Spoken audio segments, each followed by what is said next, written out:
Hello everyone and welcome to the Kiki London YouTube channel. My name's Amanda. In today's video we are going to be doing a winter nail art design. Now I actually got the inspiration for this set from a Valentine's design done by a lovely lady on Instagram. I believe her name's Irina, but I will leave her Instagram handle in the description box below because she does amazing nail art. So originally this set I used lots of pinks and nudes, but I decided I would switch it out for some winter colours. So on the first two nails, I'm going to come in with 2 coats of the gorgeous Mrs. Grey. Now Mrs. Grey is a really lovely, softer, warm toned grey, but I really love this one for winter. Now because I'm working on press on nail tips, a lot of the time when I'm going to be wearing these myself, I like to actually do the design on the press on nails and then apply them. Sometimes you'll see in videos I've applied them first. It kind of just comes down to how I'm feeling on the day, but if you're working on press ons, it's certainly a lot easier to design the nails and then apply them. Now if you are working on press on nails, you don't need to apply a base coat. Some people like to buff the surface of the tips, but I've never had any adhesion or chipping problems by not buffing the surface of the nails. So I like to just come straight in and do my 2 coats of colour.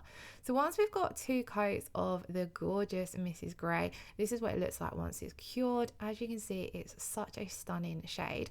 I then want to come in and add on charcoal grey next, and we're going to take the stripe liner brush. I've added a little bit of charcoal grey to a palette.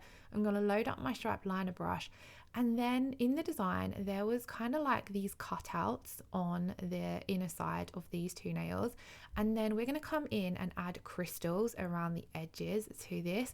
Now this isn't, I don't think I've done this before, but I thought it was quite a fun look. I don't do enough nails including crystals, and that's because a lot of the time I'm just not 100% sure on designs. So when I see this design, it really gave me inspiration to get out the crystals and give it a go, and it was a little bit different and I quite liked how it turned out. So you want to basically just draw on a cutout shape, keeping it a little bit bumpy, so you're going to add texture when you come in and apply those crystals. And we're doing this to both of these nails on opposite sides, so when you're wearing them and they're together, they kind of come to create together, and it kind of created a bit of a geode look. And then I sort of went with that when I added in a different nail. I went for a bit of a marble because I quite liked how it sort of worked with this design. It gave off like a crystally geode look, and I really liked that. So I'm coming in, I'm doing the outline with my stripe liner brush and then filling in with the bottle brush. Because this is a dark shade going over a lighter shade, I did only do 1 coat of it, and I felt as though there was a lot of pigmentation there that a second coat isn't needed. Now as I mentioned, we are going to add on crystals to those 2 nails, but I add my crystals into my top coat, so I'm going to do that when we get towards the end of the video. So we're going to move on to the next nail, and I'm going to do an ombre between Nudini and Mrs. Grey. Now Nudini is one of the newer shades in the Kiki London range. I believed it launched around autumn time, so I haven't done too many ombres with this colour. And I have to say, it is absolutely beautiful for an ombre. It's got a really beautiful creamy consistency. It's very highly pigmented, but it blends absolutely beautifully. So I started off by coming in with Nudini down at the cuticle area, taking that roughly 3/4 of the way down the nail, as I don't really want my fade to be halfway down the nail. I want it to be more towards the tip of the nail. And then I've come in and added my Mrs. Grey at the tip of the nail, pushed it up to that Nudini, and you just want to be careful and check that you're not picking up any of that color on your bottle brush and then popping it back. If you do pick up, say, some of the Nudini on your grey brush, then just make sure to clean it off with a little bit of alcohol before you pop that brush back into your bottle. And then on this first coat, I'm just simply blending these 2 colors together using the Kiki London Ombre brush. I start off by blending the center of the nail, creating a transition color, and then blending the 2 colors into that transitional shade. On my first coat of colour, I don't really stress too much about getting a perfect ombre, because you're going to perfect that ombre and do a lot more work with your blending on the second coat. So I kind of just make sure they're roughly blended together. There's no harsh lines or anything like that. And then I'll leave this to settle, so just for a few seconds to allow those brush strokes to sort of soften. And then I'll pop this into cure, and then we'll come in and do the second coat. So on the second coat, I've applied my gel polish exactly the same. And then starting off right where those two shades meet, I'm going to start going backwards and forwards to blend these two colors together. And this is going to create that transitional shade, which in this case is kind of like a lighter gray shade. And it's obviously going to have that nude effect to it. Now, once you've got that transitional shade created, I'm going to blend one color into the transitional shade and then the other. So starting off with Mrs. Grey, that new line that's been created between that transitional shade and Mrs. Grey, I'm going to start blending that together.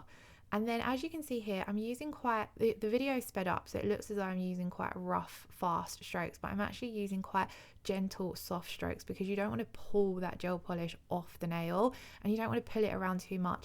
Don't stress too much about if you're putting brush strokes into the nail though, because like I mentioned, after you've finished your ombre, if you just allow the nail a few seconds, the gel polish will self-level and then the brush strokes will pretty much be eliminated, but you won't be able to see them when it comes to top coating anyway. So I popped that nail down for a few seconds, and then this is what it looked like once it had cured. So as you can see, there's no brush strokes there.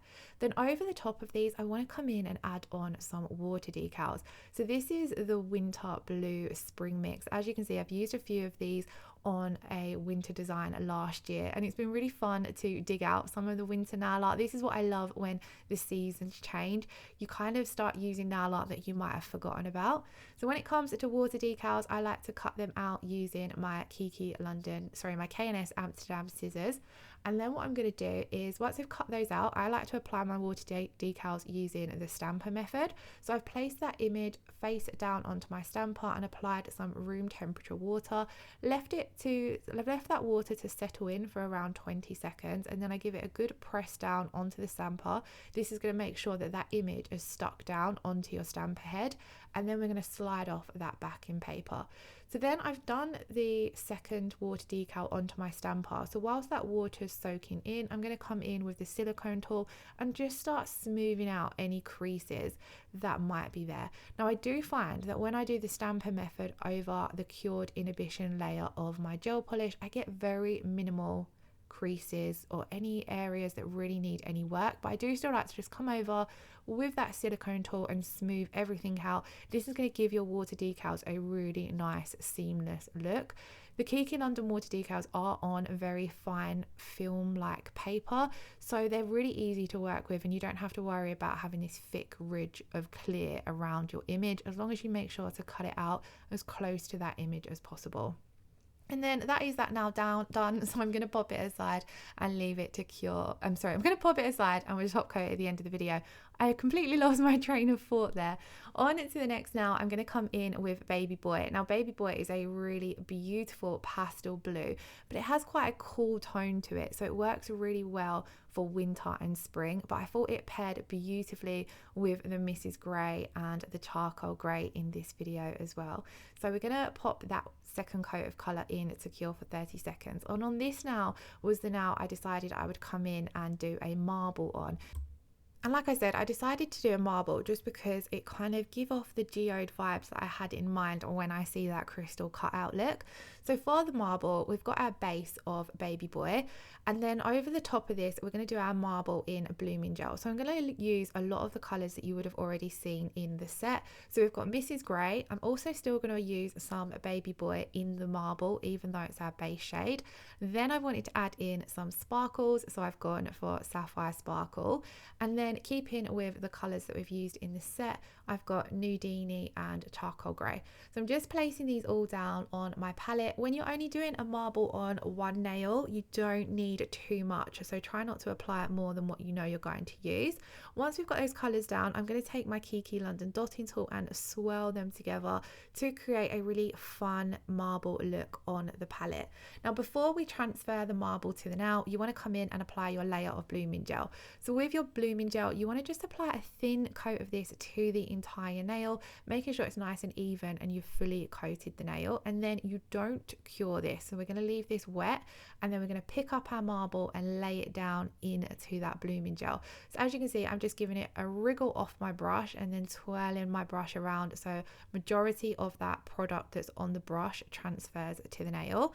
And then this has already created a marble effect because we've got the marble in the gel polish. But then what's going to happen, it's going to start mixing with the blooming gel. The edges are going to start softening and blooming, and it just really takes your marble look to the next level.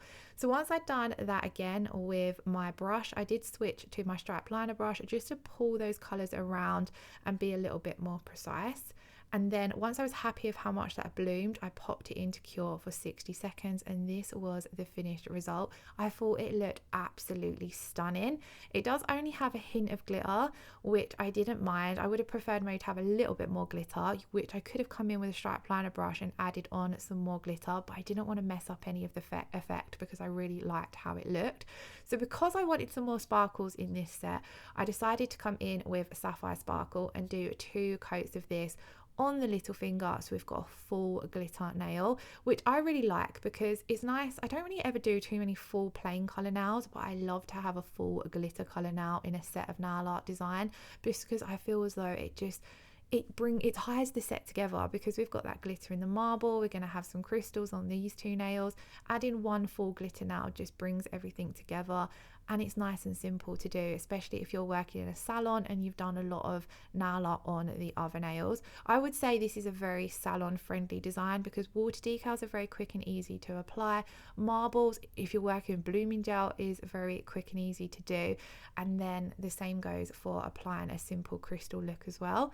So moving on to applying our crystals, these are, I think they're called Aqua Marine Queen. I'll double check and leave all the products I've used linked in the description box below. But as I mentioned at the start of the video, when it comes to applying crystals, I find the absolute easiest way is to apply them into my rubber top coat. It's really important that you use the rubber top coat, as this is a little bit of a thicker consistency, so the crystals sink down into it a little when you pop them down, so that then when you cure these, they're frozen, stuck in place in your top coat. And I find that I don't get any budging doing it this way. So what I'm going to do is just follow that line we created with our gel polish and just dot down my crystals using a mix of sizes, because it kind of gives a really nice dimensional look to the nail. And this is what I love about the Kiki crystals. You choose your color and then the packs come with several different sizes. I've mixed them together in a pot, but if you don't want to do that, they do very handily come already separated. Now whenever I use crystals, I do like to come in and add on some caviar beads, just because I feel as though it adds, again, it's really simple, but it takes the look up a notch. So using the dotting tool end of my Kiki London crystal tool, I'm picking up the caviar beads and just placing them down between the crystals in any little gaps, and it gives a more fuller look. If you don't have caviar beads, you can do this by just using the smallest size of the crystals and placing them down in some of the gaps. And the great thing about applying these in your top coat is you kind of move these around as much as you like and play around with the design as much as you like, and you're not going to have to worry about them drying or setting in place until you pop that nail into cure. So I've popped those aside, popped them into cure for 60 seconds, and then I'm going to stick with my no wipe rubber top coat and top coat the rest of the nails. Now I usually would stick with the same top coat when I'm working on a set of nails anyway, but the rubber top coat is amazing for encapsulating in your nail art. So for example, with the blooming gel nail, when you're applying your gel polish, it can be a little bit slightly uneven when you're doing a marble. Because the rubber top coat is slightly thicker, it encapsulates everything and gives you a super smooth finish. And then the same goes really for your water decal nails. You've got that film on the nail, so it smooths that out and gives you a super smooth finish. Of course, you're not encapsulating anything with the glitter nail, but it is handy just to have that extra protection added by using the rubber top coat. Once we popped that into cure, this was the finished result, and I absolutely loved how they turned out. As always, I will leave all of the products I've used linked in the description box below. If you did enjoy this video, please do give it a thumbs up, leave us a comment below, and hit that subscription button if you haven't already. Thank you all so much for watching. Lots of love. Take care. Bye bye.